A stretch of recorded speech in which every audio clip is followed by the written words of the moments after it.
Okay, my name is Junhan Cheng. In our lab, people always call me Victor because it's of my Chinese English name. I studied here. Before I came here, I studied in China for more than 6 years from my undergraduate students there, and I'm going to be here.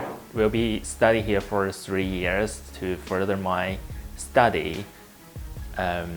Just like what Ahmed invited me to join with the episode here to show you the difference between the formal English and Chinese English. Also, we say this Chinglish.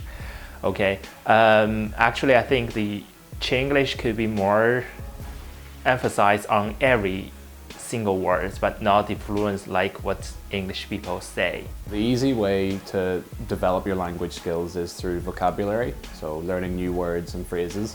But one of the more advanced ways to develop your speaking ability and your comprehension skills is listening to fluent speakers discuss things with each other. That way you'll pick up the important phrases and the key bits of information from those phrases within each sentence or question.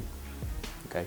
After that, you can then go to look at things like music, TV shows, where you'll come across different accents and different pronunciations of words and phrases, which will give you a better understanding of how people that speak the language every day communicate with each other.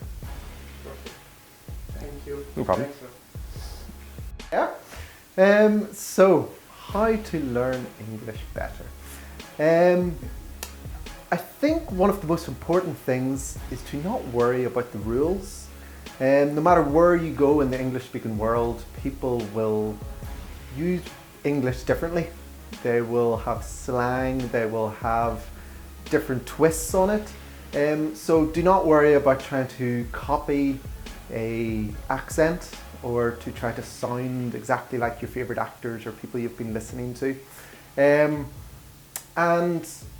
But still stick with the basics, start with the basics. When I find myself talking to an obvious non-English speaker, the best conversations are ones that they just keep trying, that they're not worrying about the right tense or the perfect way to structure a sentence.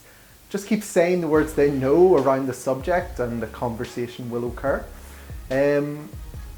A little hint on just how to maybe learn better. I found myself when I was recently learning Japanese, little flashcards that just help you learn the basic sounds and the basic words around topics are sometimes the best way to go. Because as I said, if you can just put enough words in the topic that you want to talk about, whoever you're talking to will pick up and you'll be able to follow your conversation. We like to think it's always nice when someone is trying to speak your language. So if you're giving your best shot 99% of the time, whoever you're talking to will happily reciprocate. So watch lots of movies with subtitles, watch the news, watch cartoons. Sometimes the most simple shows are the ways to learn the most simple form of a language. So try hard. It is hard to learn any language, so do not be disappointed if it's slow. English people are particularly stubborn to learn other language, so we appreciate that you're trying to learn ours. So do your best. We will be happy to talk to you. And yeah, keep it short, keep it simple. That's the best way to communicate with anyone in English. Perfect. Assalamualaikum. Hi folks. Basically today we're here to talk to you a little bit about English. So both of us are from the same hometown. Yeah. Two totally different accents. Pretty much. So the idea is that whenever you're learning English, you have to be prepared for people that will speak at very different speeds, speak with very different accents, even though they're from the same place. Like we live about 2 miles away. 2 miles away. And we speak very differently.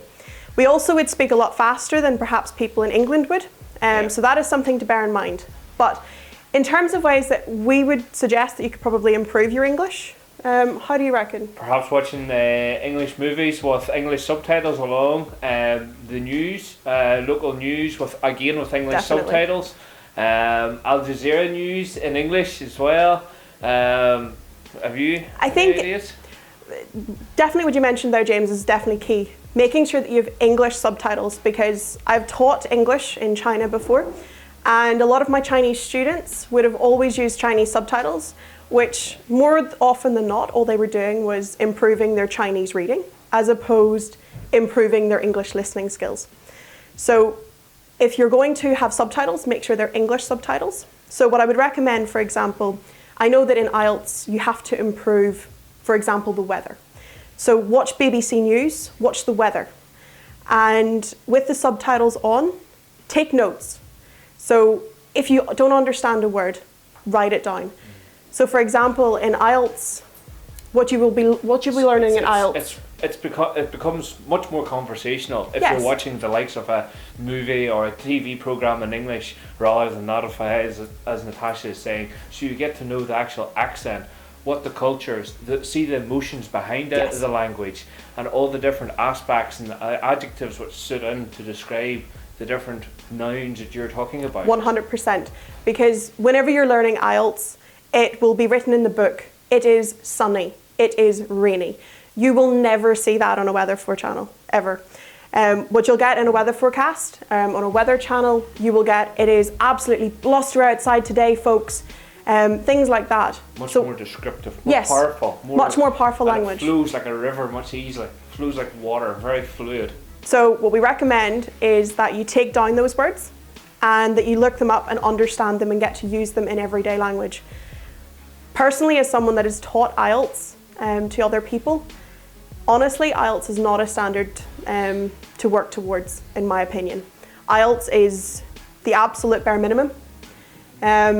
So if you work towards just learning IELTS, personally, I don't think you're learning enough English.